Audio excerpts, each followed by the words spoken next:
भगवान श्री कृष्ण, जिन्होंने पृथ्वी पर समय समय पर अधर्म का विनाश करके धर्म की स्थापना की, जिनके केवल साथ से ही महाभारत में पांडवों ने कौरवों की बड़ी सेना को हरा दिया।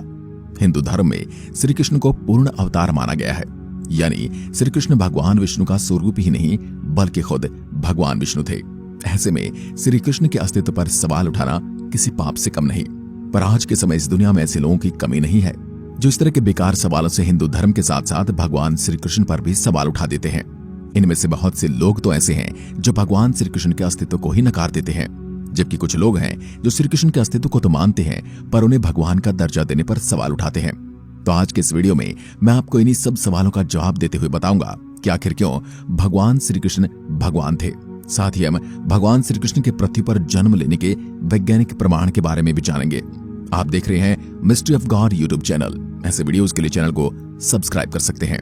वैसे तो भगवान श्री कृष्ण के पृथ्वी पर जन्म लेने और उनके भगवान होने के अनंत प्रमाण हैं, पर आज के इस वीडियो में हम आपको केवल 5 ऐसे वैज्ञानिक प्रमाणों के बारे में बताएंगे जो इस बात को पूरी तरह से साबित करते हैं कि भगवान श्री कृष्ण ने आज से कई हजार साल पहले पृथ्वी पर जन्म लिया था। नंबर 1, हिंदू धर्म के ग्रंथों में श्री कृष्ण की लीलाओं का वर्णन हमें देखने को मिलता है। इसके अलावा समय समय पर वैज्ञानिकों को भी ऐसे बहुत से पुरातात्विक प्रमाण मिले हैं जो सीधे सीधे भगवान श्री कृष्ण की पृथ्वी पर उपस्थिति को साबित करते हैं। ऐसा एक प्रमाण कुछ समय पहले ब्रिटेन में रहने वाले पुरातात्विक वैज्ञानिकों को तब मिला जब वह हिंदू धर्म के महाभारत और भगवत गीता से जुड़े कई पुराने धार्मिक ग्रंथों पर शोध कर रहे थे। इन ग्रंथों में वैज्ञानिकों ने पुरातात्विक सबूतों के आधार पर भगवान श्री कृष्ण के जन्म और महाभारत के युद्ध के समय को मापा, जिसमें वैज्ञानिकों को महाभारत में वर्णित करीब 150 ऐसी खगोलीय घटनाओं के बारे में पता चला जो महाभारत काल में घट रही थी।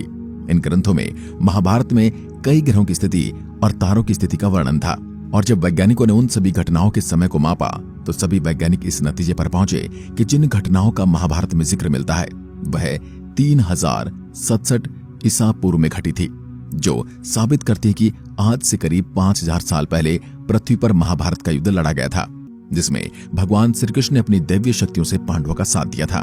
जिसमें हम कह सकते हैं कि महाभारत की घटना सत्य है और उसमें लिखी हुई भगवान श्री कृष्ण की लीला का एक एक शब्द भी सत्य है, और ये भगवान श्री कृष्ण और उनके भगवान होने का एक बहुत बड़ा सबूत है। नंबर 2, इसके अलावा भगवान श्री कृष्ण के पृथ्वी पर जन्म लेने का दूसरा प्रमाण गताश्रम टीला से मिली एक पुरातात्विक मूर्ति है। वैसे इसमें कोई शक नहीं कि भगवान श्री कृष्ण ने मथुरा में जन्म लिया था और इसके बारे में कई धार्मिक ग्रंथों में भी देखने को मिलता है, लेकिन इसके अलावा भी मथुरा में ऐसे कई पुरातात्विक प्रमाण मिलते हैं जो इस बात का प्रमाण देते हैं कि भगवान श्री कृष्ण ने मथुरा में जन्म लिया था। ऐसा ही एक पुरातात्विक प्रमाण है वैज्ञानिकों को आज से करीब 105 साल पहले 1917 में मथुरा के एक मशहूर गताश्रम नारायण मंदिर विश्राम घाट में खुदाई के दौरान मिला था। ये एक बहुत बड़ा शिलापट है जिसे आप अभी अपनी स्क्रीन पर देख रहे हैं। अगर आप इस शिलापट मूर्ति को ध्यान से देखेंगे तो आपको इसके अंदर खुद वासुदेव दिखेंगे जो भगवान श्री कृष्ण को अपने सिर पर टोकरी में रखकर यमुना पार कराकर गुरुकुल ले जा रहे हैं, क्योंकि भगवान श्री कृष्ण के जन्म के दिन काफी तेज बारिश हो रही थी।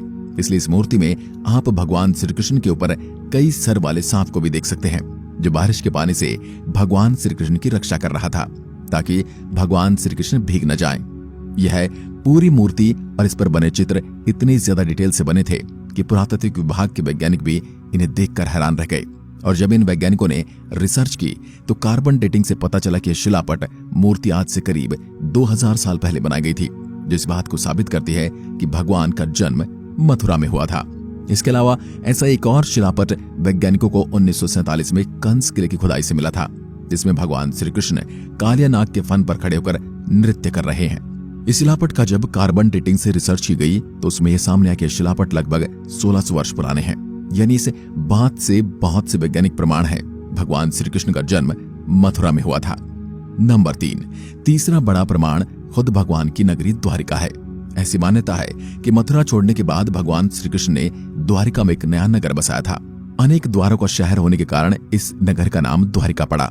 इस शहर के चारों तरफ से लंबी लंबी दीवारें थीं, जिनमें कई दरवाजे थे। पर महाभारत युद्ध के बाद कौरवों की माता गांधारी ने भगवान श्री कृष्ण को श्राप दिया था, इसलिए गांधारी की श्राप के कारण महाभारत की केवल 35 साल बाद ही द्वारिका में कई तरह की प्राकृतिक आपदा आई और द्वारिका में तबाही मच गई। इस दौरान भगवान श्री कृष्ण और बलराम ने भी अपना देह त्याग दिया, जिसके बाद द्वारिका की रक्षा करने वाला कोई नहीं रहा और इस तरह द्वारिका नगरी पानी के अंदर समा गई। ये पूरी कथा हमें महाभारत और दूसरे कई हिंदू धर्म ग्रंथों में मिल जाती है। लेकिन कुछ वर्षों पहले नेशनल इंस्टीट्यूट ऑफ ओशियनोग्राफी को समुद्र के अंदर प्राचीन द्वारिका के अवशेष प्राप्त हुए, जहां पर कई हिंदू देवी देवताओं की पुरानी मूर्तियां और बड़ी बड़ी दीवारें देखने को मिली, जिन पर काफी डिटेल से कारीगरी की गई थी। इस दौरान वैज्ञानिकों को यहाँ कई तरह के बर्तन, सिक्के भी मिले, जिन पर रिसर्च और कार्बन डेटिंग से पता चला कि करीब 9 से 12,000 साल पुराने हैं। इनकी कई तस्वीरें आपको इंटरनेट पर देखने को मिल जाएंगी। इनमें कई सिक्के और कलाकृतियां भी मौजूद थी। उस समय व्यापार के लिए प्रयोग की जाती होंगी। यहाँ पर खोज करने वाले पुरातात्विक वैज्ञानिकों का कहना था कि बिल्कुल वैसी द्वारिका है जैसी द्वारिका का वर्णन हमें महाभारत में देखने को मिलता है। द्वारिका नगरी की खोज और कार्बन डेटिंग से मिले सबूत के आधार पर यह साबित हो जाता है कि भगवान श्री कृष्ण सच में पृथ्वी पर पैदा हुए और उन्होंने द्वारिका पर राज किया था। अगर आपको भगवान श्री कृष्ण की द्वारिका के बारे में और जानना है तो आप डॉक्टर एस राव द्वारा लिखी गई किताब the lost city of Dwarka पढ़ सकते हैं। नंबर 4, हमारा अगला और चौथा प्रमाण कोई पुरातात्विक चीज नहीं बल्कि खुद भगवत गीता है, जिसे हिंदू धर्म का सबसे पवित्र ग्रंथ माना जाता है, क्योंकि इसमें खुद भगवान श्री कृष्ण ने अर्जुन को इस ब्रह्मांड और जीवन के कई रहस्य बताए हैं। भगवत गीता में लिखा गया हर शब्द भगवान श्री कृष्ण ने अर्जुन से कहा था।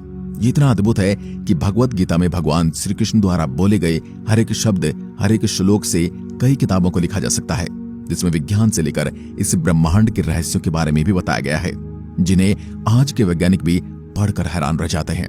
और इन सब बातों से ये साबित होता है कि श्री कृष्ण कोई साधारण मानव नहीं बल्कि सच में एक भगवान ही थे। शोभित विश्वविद्यालय के असिस्टेंट प्रोफेसर और नेचुरल साइंस ट्रस्ट के चेयरमैन प्रियांक ने अपने एक शोध पत्र में दावा किया है कि श्री कृष्ण ने वैज्ञानिक दृष्टिकोण के आधार पर कुरुक्षेत्र के मैदान में अर्जुन को ज्ञान दिया था। यह ज्ञान आज कई वैज्ञानिक अवधारणाओं का जनक है। उनका कहना है कि श्रीमद् भागवत गीता के 7 श्लोकों में जीवन की उत्पत्ति का पूरा सार है।